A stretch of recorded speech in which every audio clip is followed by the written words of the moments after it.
I'm going to switch it up a little bit. First of all, my name is Adam Brylowski. I am the manager of conservation and trail at the Bruce Trail Conservancy. And I'm going to talk about trail etiquette, which is rather important because the way that you're going to get to these plants that you're looking at is generally going to be through a trail. So let's begin. So a little bit about the Bruce Trail Conservancy first. So we do manage the Bruce Trail, which goes from Niagara, Queenston, Niagara to Tobermory. It's about 900 kilometers long. Our mission is preserving a ribbon of wilderness for everyone forever. And that's it speaks to the fact that we're not only administering the Bruce Trail and monitoring it and maintaining it, we're also actively acquiring land along the Niagara Escarpment to protect a conservation corridor that contains a public footpath. And the inception of the Bruce Trail was a bunch of people from the Hamilton Naturalist Club that decided that the Niagara Escarpment needed to be protected, and the best way to do that was to give people free public access to it. So that's what we're continuing on with. And we're so proud to be doing our mission. Right now, during times of COVID, we've actually noticed that there's a lot more people going out and using the Bruce Trail. And that's fantastic. That's what we want. That's what it was created for.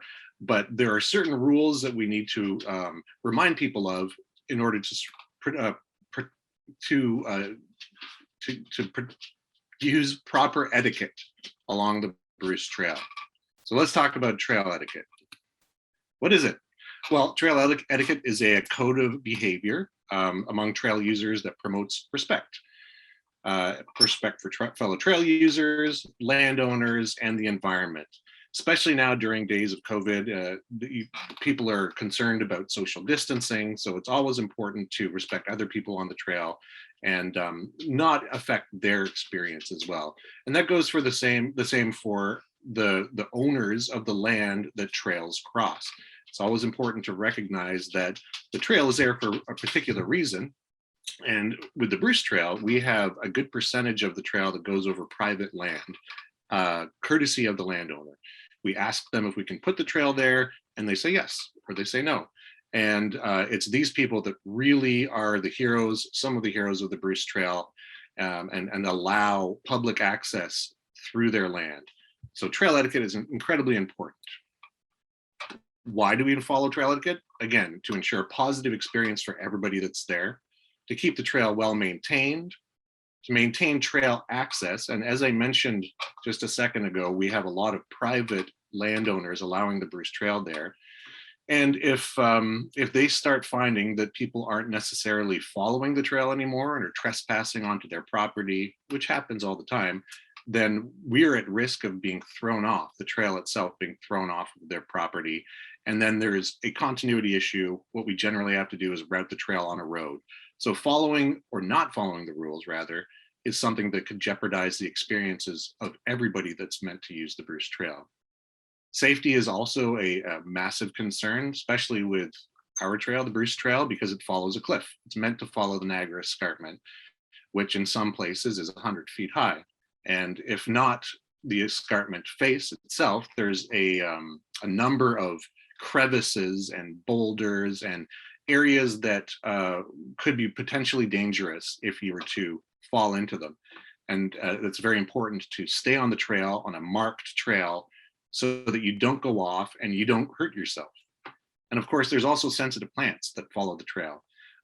Our mandate is to place a trail in the least ecologically damaging manner. So we're always looking for species at risk, sensitive species, and trying to put the trail as far away as we can so it's got the lightest footprint on the land. And also wildlife. The trail does go through breeding areas for birds and for mammals. So staying on the trail will prevent disturbing wildlife, birds that nest on the ground. There's a number of them. You don't want to disturb them. It might flush them, it might spook them, and in that case, sometimes they may not return to the nest. So being respectful of everything in your surroundings is incredibly important while you're using the trail. Some of the basics. First of all, plan ahead and prepare. One thing that we're noticing a lot is that people are parking along the side of roads illegally many times, and that generally seems to be because they don't have a backup plan. So if you are planning on going quite a distance to go hiking, it's a great idea to have more than one destination in mind so that you're not thrown off guard and just say, oh, forget it, I'm just going to park here. Seems like everybody else is doing it. Because again, that sort of, it ruins the experience by creating illegal activities. And we hear from it from municipalities who are trying to enforce safety regulations. Stay on the trail and obey signage. Signage is a massive part of trails. Following blazes, what we use for the Bruce Trail is it's called a blaze. It's a white rectangle, and that connotes the main Bruce Trail. And a baby blue rectangle means it's a side trail. So following these blazes will make sure that you get wherever you're going in the right direction. Whereas going off trail, there's no real way to know where you're going to be going. Respect landowners and property. As I mentioned, it's not only public land that's the trails are on, but also private land. Pack out your trash. That's a massive, massive, important part of using trails. The last thing you want to see when you're walking through a beautiful forest is trash along the side of it. One of my least favorite things is finding dog poop bags that have been tied up with poop in them left on the ground. Incredibly disrespectful and horrible for the environment. So leave nature as you found it.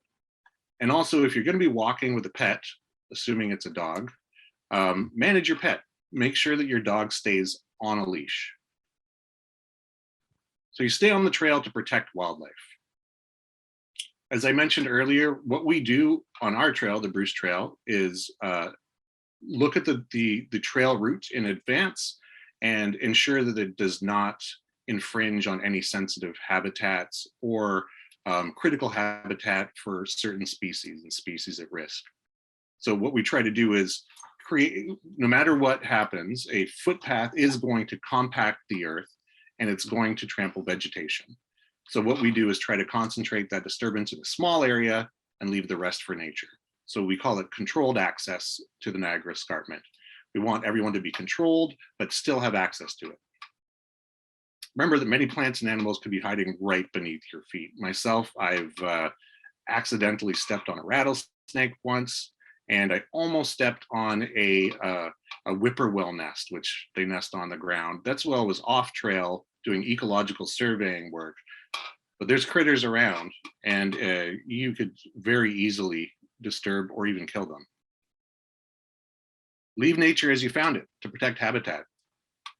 When you're in nature, you're in others' homes, so act like a house guest. We are in the home of all the animals that live in the natural world.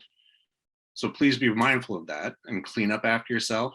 Don't steal from your hosts, meaning do not poach anything along the Bruce Trail. There are certain plants that are very commonly poached, like ginseng, for example. Those plants can grow up to 40 years old before they're mature. And it's very sad to see when a population of ginseng goes missing because it's been poached and sold on the black market.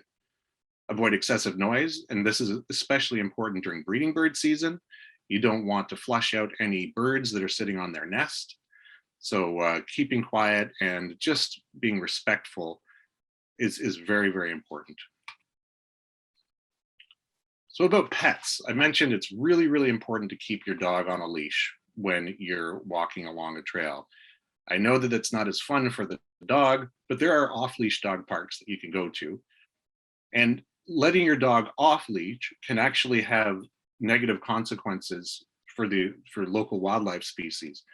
Birds, like I said, ground nesting birds, they could be flushed from their nest and the dog could injure them or injure the eggs that they're incubating.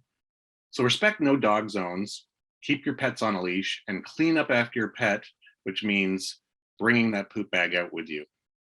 One other thing I should mention on the Bruce Trail is that we do have areas where the trail passes through private property, that has cows on it, or horses, or donkeys.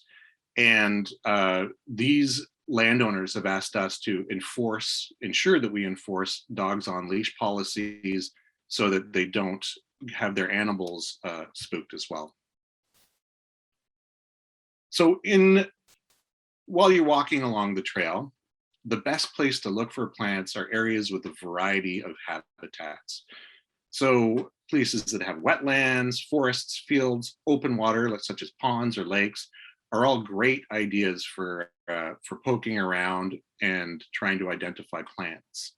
And in the Cootes to Escarpment area, there's a couple places that I can mention that I've seen some really interesting plants. One of them is along Grindstone Creek in Waterdown. So Grindstone Creek is a deep river valley with really steep slopes.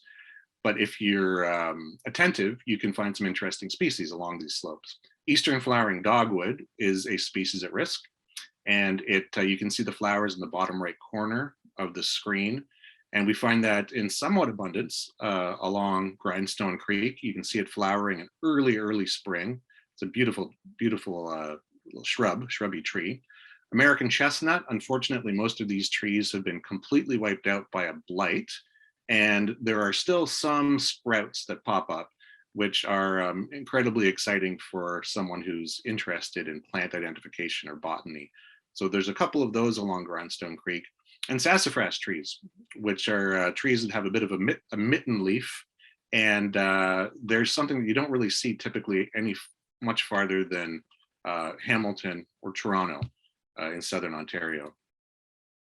And the second one I'll mention is Fisher's Pond, which is an acquisition that the Bruce Trail Conservancy did about 3 years ago. And it's got mature forest on it, open water in the form of Fisher's Pond, a big man-made pond.